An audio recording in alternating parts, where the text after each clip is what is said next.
On this episode of Survive and Thrive 8791, we welcome Dr. Amy Delong into the Buck and Honey studios.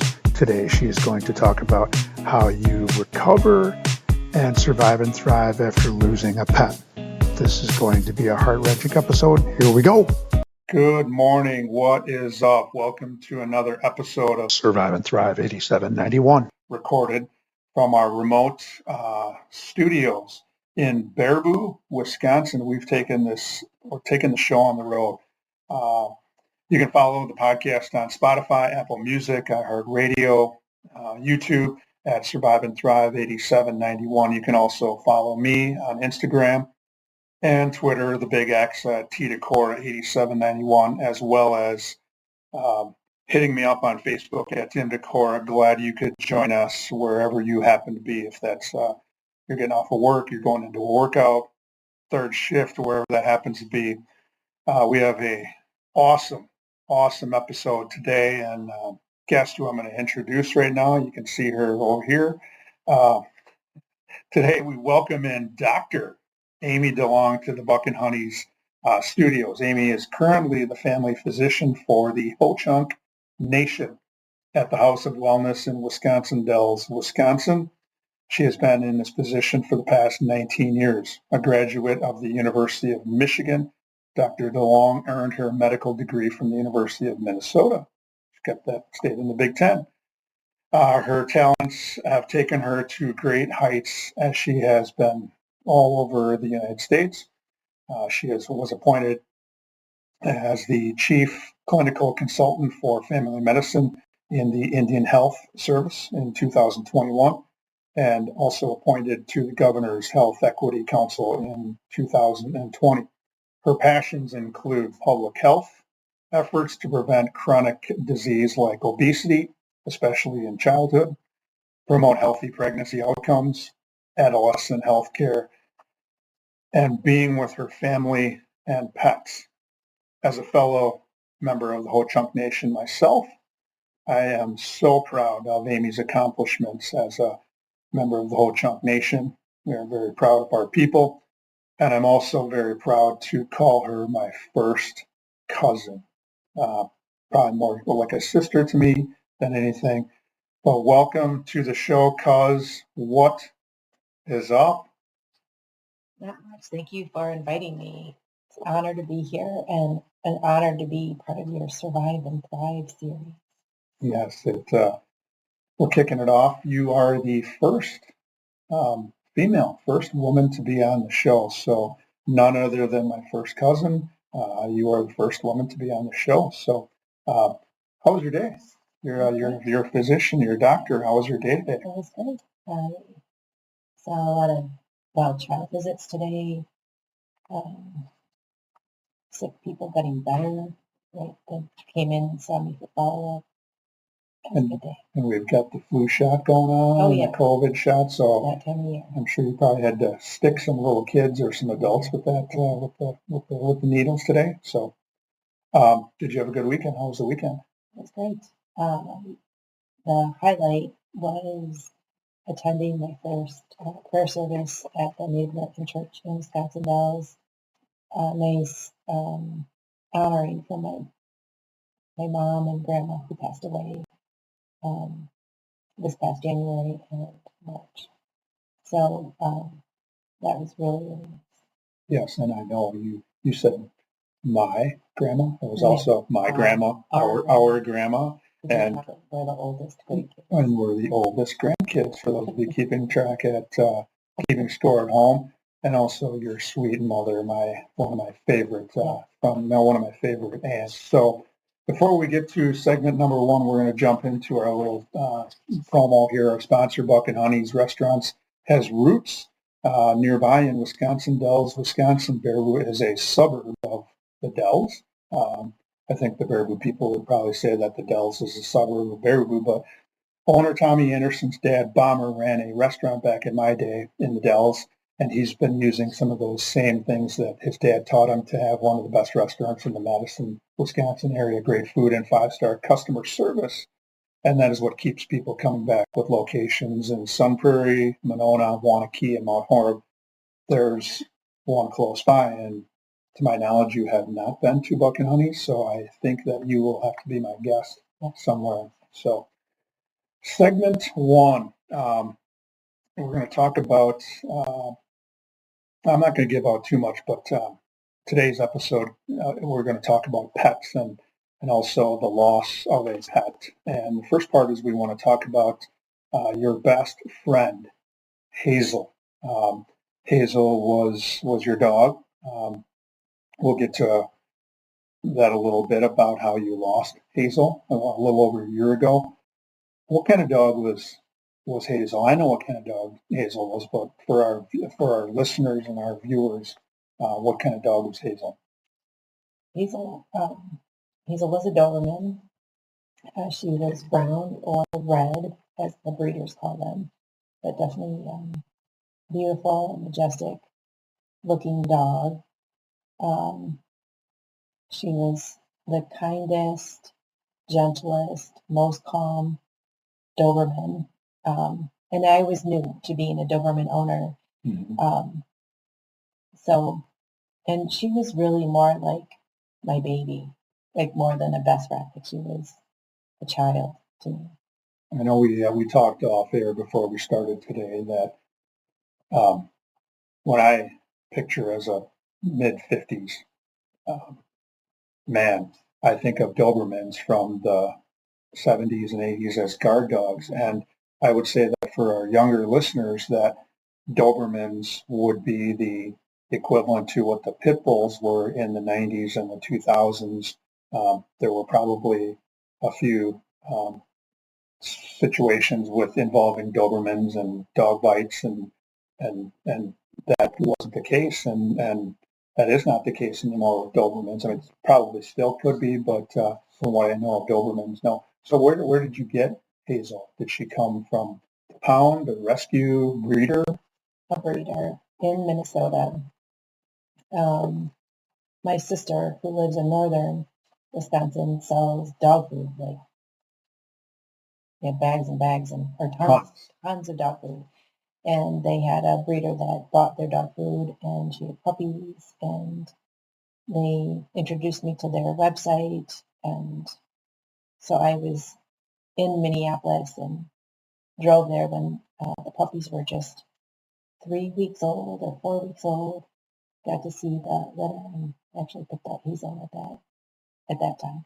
Did you, going into when you were picking out a dog, did you have Doberman in mind? I mean, when I'm thinking of picking out a dog, I like the little yip yip dogs. I know that smaller bladder. They got to go a little more, bigger dog.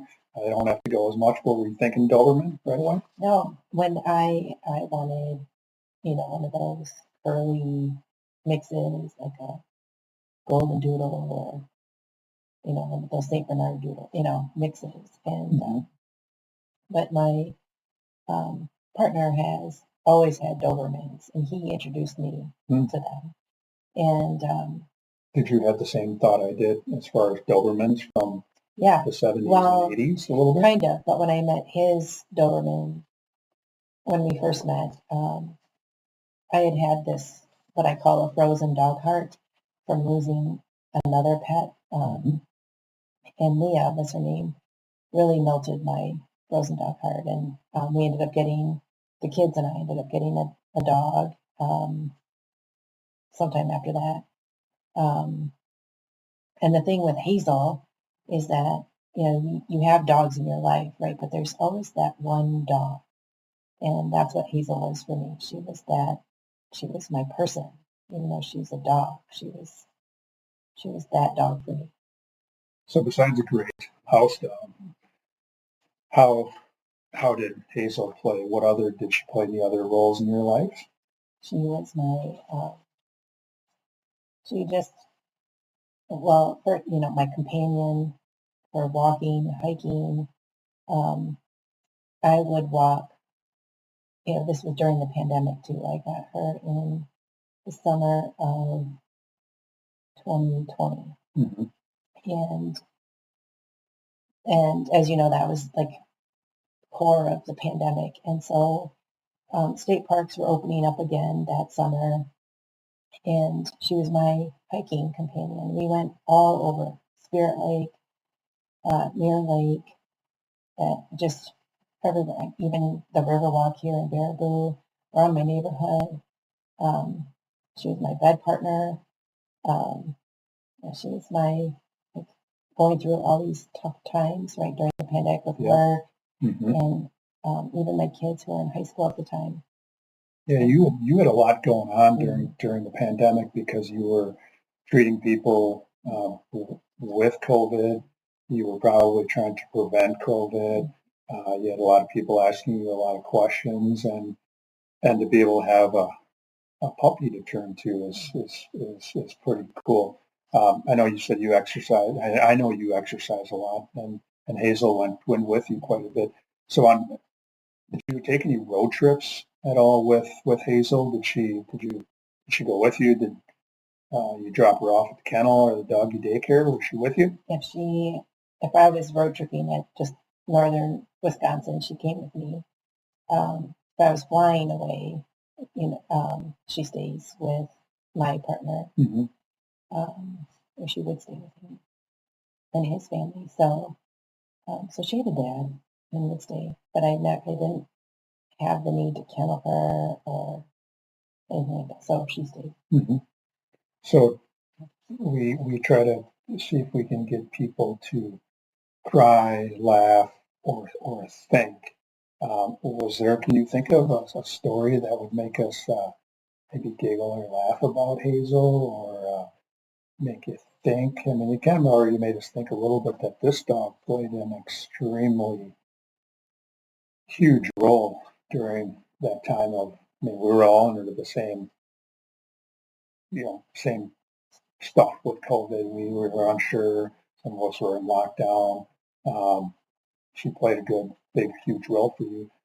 Did she do something funny at all along the way? The story that comes to mind is there was a 5K in Baraboo in the spring. Was still, I want to say we were just getting out of the pandemic, so maybe 2022, and it was her first 5K. Right, so there's other, and it was really like she was excited. She was excited like you. Yeah, she was excited, and so she had to be on her leash with me. And usually, right, when we're hiking, she was off of her leash and she could run very well. I would get comments all the time from passerbyers about how well trained she was, because if we saw other people coming or another dog, she knew to wait for me to put her leash on and move on. But this was something different. The 5K running was different, and she did great.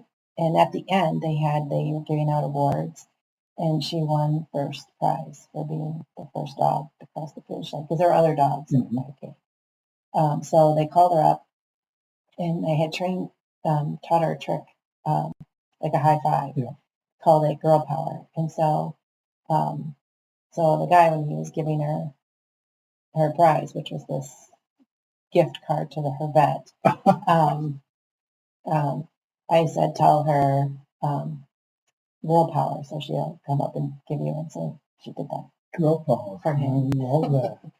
A little bit funny, but more of the aw kind of one. If I had the little aw button, I'd be kicking that up. So that is awesome. Were you able to get her a bib, a running bib? They didn't give her a running bib.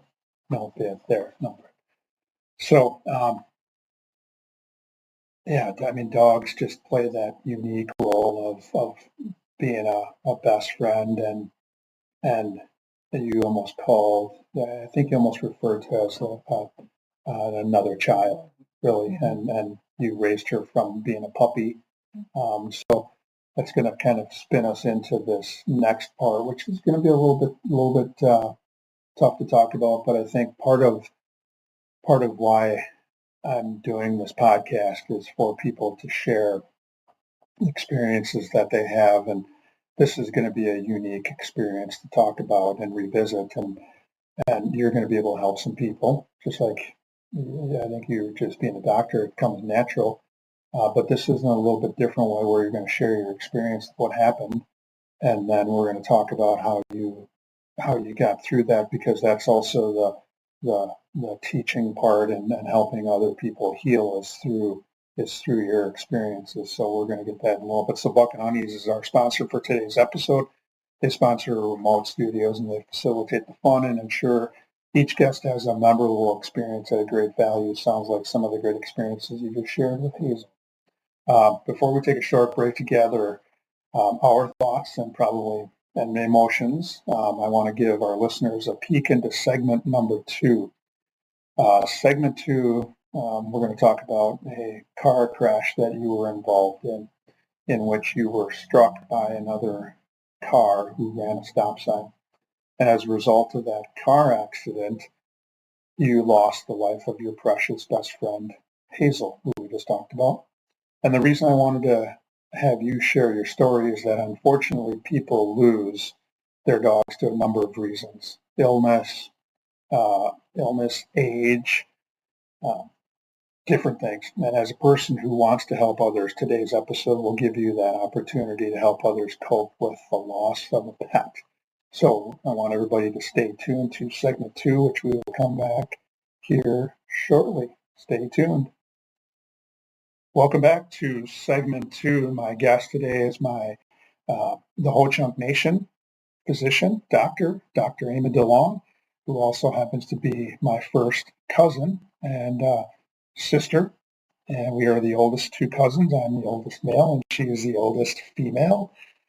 So that's one thing that we share. But she has just a unique, interesting, tragic story to share, and she's a physician and a doctor by trade, working on different illnesses and treating injuries and etc. Today she's going to talk about treating sometimes yourself and doing some self-care when it comes to the loss of a pet. And we're going to talk about here that shortly. But anyway, a couple of nights ago, I had the opportunity to see the first public screening of a documentary called The Road at Night, about University of Wisconsin men's basketball coach Howard Moore and his family, who were involved in a fatal car crash in which alcohol played a role, in which their car, driven by another person who was under the influence, crashed into Coach Moore's car head on. Coach Moore lost his wife and daughter in that accident. He survived, as well as his son, Jarrell, survived that car crash. And that kind of leads us into your story a little bit, and I'll talk here a little bit about it. In July 2023, you were involved in a car crash when another driver ran a stop sign and essentially T-boned you, in which there was substance use by the driver, played a factor in the driver who hit you. In that crash, you lost your precious dog, the sweet Hazel. And in your Facebook post the day after the crash, you described Hazel, and you already described Hazel earlier, as kind, gentle, and calm. She was your empty nester friend and a pandemic pal. I haven't heard that one before, but pandemic pal. So for the listeners, can you tell us what happened? I know we talked a little bit off air, and I will try to help you, kind of guide you a little bit. But just tell us what happened on that particular day. It was a Tuesday, you said. July 18th, and I was going to my parents' house, bringing snacks. I was in my Jeep, and I love that Jeep, by the way. Yeah, and we understand it too. And driving there, Hazel, of course, with me, ridden this road hundreds and hundreds of times. My parents live 3.5 miles away from me. It's a county road and kind of at an incline. You couldn't see the cross section. So when the other driver T-boned the passenger side of my Jeep, we rolled. And like I didn't know. I think you talked about this corn too that was coming up. Yeah, there were cornfields and fields, so I can't see the traffic that crosses my path. Mhm. And so, like I said, as that accident, there's no stopping it, there's just no warning. Just all of a sudden we were hit, we rolled, um, came to a stop eventually, and I was hanging upside down, but belted, and undid my seatbelt. I remember having the wherewithal to turn off my engine, and You talked about earlier too about just like what yeah, kind of saved you was the build of the Jeep and you were sliding on I the told roof. that Yeah, bar. that roll bar Yeah, essentially kind of exactly. saved you.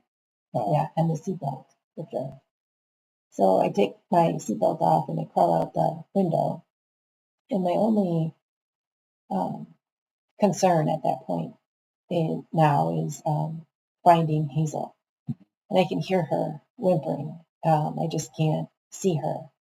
Um, and as I'm trying to find my way to her, the driver who had hit me was out of her car and yelling, "I'm so sorry, I'm so sorry." My brakes went out, but and I didn't want to look at her. I didn't want to engage. I just wanted to find Hazel. And I found her. You didn't even have to dive into it. Another interesting thing that you talked about too was the fact that your watch was going off and it sensed an accident and it was already dialing 911. So that was good. Yeah, before I found Hazel, I saw the crash detected 911 call on my watch. So I found Hazel. She was laying on the side of the road and alive. And I just went to see, like, did she have broken legs or anything? Was she bleeding anywhere? You went into doctor mode. I kind of did, even though I'm not a Okay. vet. So, so she seemed to be okay, laying there, and then eventually, and I laid down next to her until the police and ambulance got there. I think when you told me the story, or when I had heard it, I think it was probably firsthand from you about laying next to your dog, and I could just picture that, and my heart melted when I had heard that, and that's just how huge of a role that pets and maybe dogs more than cats. I'm a cat guy, but dogs have that innate sense of their man's best friends, and and you're repaying Hazel back by trying to comfort her in after this car crash, and there wasn't a whole lot you could do other than comfort her, and um, yeah, I'm glad you're able to talk about it, because I think that's, in my experience, it's when we talk about some things that were tough that we had to go through, a coping skill and something that makes us stronger is to be able to talk about it, so it has less of a grip on us. And I know we got a little emotional off air talking about it, but what were, after you lost Hazel as a result of that car crash, I know we talked about three things um, that you did that helped you the most. And what I'll do is I'll just kind of guide you here a little bit. But the first thing you said was just the outpouring of support from family and friends was amazing. What can you share a couple of stories on that? So so that day, right? It was my dad, my stepdad. My dad had decided not to tell my mom about how grave the car crash was, but he stuck with me. My partner also met us. The police too were they had blocked off the road right where the crash occurred, but they opened up the blockade to allow Lenny to come in and pick up Hazel and take her to the vet. The next day it was family friend came over to the house, visited, prayers, hugs, just talking about it, think that, friends coming over too, and telling them the story, and just crying, being able to share the story, the tragic story of what had happened, and being able to cry, like I said, with my family and friends. Yeah, I think that's a lot of people would maybe in that position might say, "Hey, I'm good. Just let me be here with my emotions." And I know for me, I'm when I'm by myself, that's not when I'm good. But you were the exact opposite of that. You let people in. Um, you let them dote on you. You let them bring you flowers and food and be supportive. And not a lot of people would do that. And in this case, you did. And you talked about something that I know as a man, it's hard to say, but a good cry is not a bad thing. And in my opinion, women tend to cry a little more. I think we all, as men and women, there's therapy in crying. And you didn't suppress anything. You let her rip and cry. And it sounds like that helped a lot. Mm-hmm. And even to this day. Yeah, absolutely. I still get, like we talked about earlier, I got tearful then. It was heartbreaking, and still is. So, yeah. And so when people would, especially afterwards, they tell me Ho-Chunk tradition is, or belief is, that she sacrificed herself for me, made me feel, like we had a connection. And to be told that is just, like, it helped, but it didn't. Yeah, it would be amazing to see if there was what role she played in the whole car crash. Maybe she threw herself in between the ground, and you and we'll never know that. Right. But maybe there was a role that she played, and she looked out for you through the pandemic, through being an empty nester, and even in this car crash. And I do remember you telling that, and that made me think, wow, she probably did play some kind of role in there.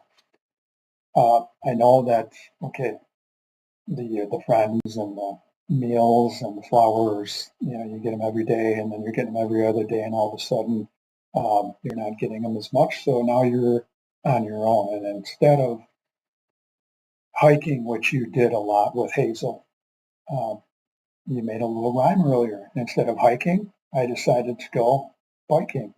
So makes a lot of sense. But go ahead and share that. Yeah, it was,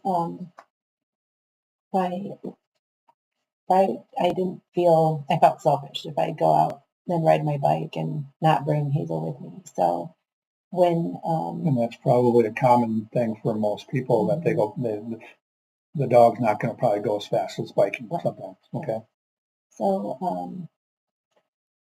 after she passed, I think I did one hike after that, and then kind of avoided the woods and trails and things that we always did, and did this weekend bike ride. A few weeks later, it was you're talking about 100 miles. Yeah, maybe 50, I think. Something like that. And but over 3 days, and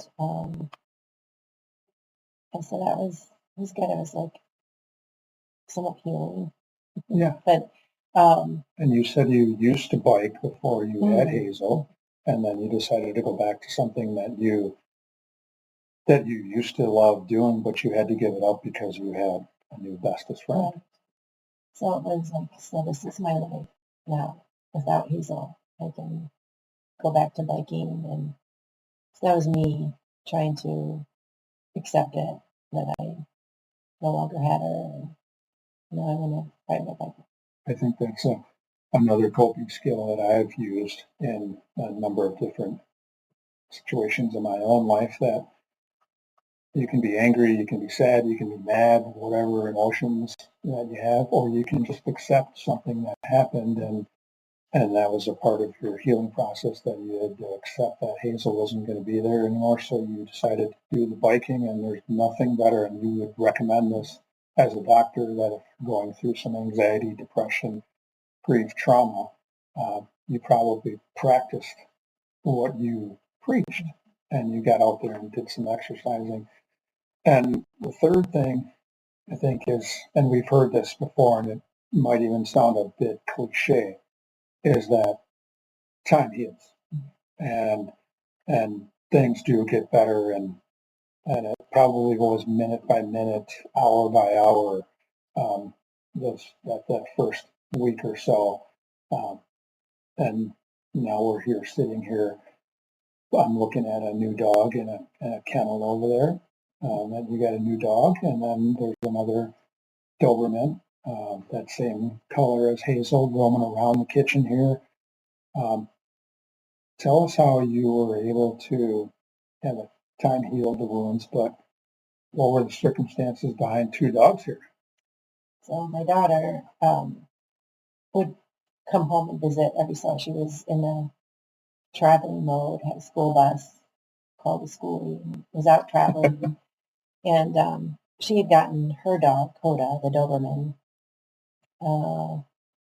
She's 3 now, so a couple years, a year probably after I got Hazel. Mm-hmm. And then decided the summer of last summer she was going to get another dog. Drove out to South Dakota, picked out her puppy, named it, and then went on to travel down to North Carolina. Came back about a year ago and said, "Mom, I can't handle 2 dogs. Will you take Cedar?" She wanted to keep Coda, the one she'd had for a year and a half at that point. Mm-hmm. So, what kind of dog is Cedar? Cedar is a res dog. She's a res dog. Oh, that's right. She's from the Cheyenne River Sioux Tribe. Okay. And where my kids are also from. So, yeah, she just got to see her mom a couple weekends ago. So we went back up to South Dakota. So she's a res dog. So you were grieving the loss of Hazel. Understandable. Mm-hmm. And because, and for our listeners, there's something that you have to understand about Native American, at least in our culture, is that we take care of our own like no other. We don't, if it's a son or a niece or a nephew and they got to move in with us, we have them move in. And in this case, you, instead of a niece or a nephew, you had a dog move in with you, and you had to take over the care of a new dog, and never going to replace Hazel, but just based upon the personality of dogs, it's probably going to bury themselves in your emotional psyche somewhere. But how is your new dog? How is Cedar? She's great. She's just turned 1 this last summer. Super sweet, loving. I take her to a daycare once a week. And the report there is she wants to be everybody's best friend. And so she gets along with all dogs. She's great. Good. Yeah, hopefully she won't. I don't think anybody could ever get you to forget Hazel, mm-hmm. But this one definitely won't replace her, but we'll do it in a little bit different fashion. So, care to share anything else at all? I'm going to say, I think we talked about this a little bit before too, about how laughter is the best medicine, how food is medicine, and pets are medicine, therapeutic. So while Cedar doesn't replace Hazel for me at all, she is still a furry companion. Mm-hmm. Who's full of love and sweetness. Somebody I enjoy coming home to after work, and I enjoy walking with her and going back out into the woods doing the same trials as I did before. So, well, I'm glad Cedar is here for you, and you have that ability to turn to somebody. And I see a little kitty walking around down here too as well. So, what an episode! You shared a tough, life-changing experience, and I think because of who you are. You're people and help people first kind of thing. And I don't remember you balking at the idea of doing this. But I know that deep down you probably also realize that this is a way to help people cope with the tough loss of a dear friend, a dog. You epitomized the survive and thrive mentality, and it wasn't easy, but you are here to tell. You're here a little over a year later that you survived. You had a chance to grieve the loss of the dog, and would soon thrive enough to take in a dog, a new bestest friend, and our call to action, that if you lose a pet to age, accident, my cousin Amy just shared an experience that no one should have to go through, and survived and thrived by opening up her house and letting people come in and help console her. And she talked about crying and being able to not suppress your emotions, but let them flow, and that's part of the healing process. And you tried to do some of the hiking, and it was just so, but you found another avenue, and that was to get back on a bike. That's something that you like to do before. So you did that. And then the last one was that just the time heals, and you'll be better tomorrow than you were today slightly, and that the loss of the pet is never going to be gone. But the scar will always be there, but it'll just be a little less each and every day. Amy it's a big takeaway from today's podcast. So on our next episode, we'll have another awesome guest who will share how they survived and thrive. So until next time, hang in there with whatever you are going through. If you're going through something tough, or if you have a story to share that can help somebody else in the time of need, send me a message. Hit me up on all those social media outlets. Email me, text me, whatever. And with hard work and determination, you can keep surviving and thriving. Thank you very much. Look forward to our next episode. Take care, everyone. See ya.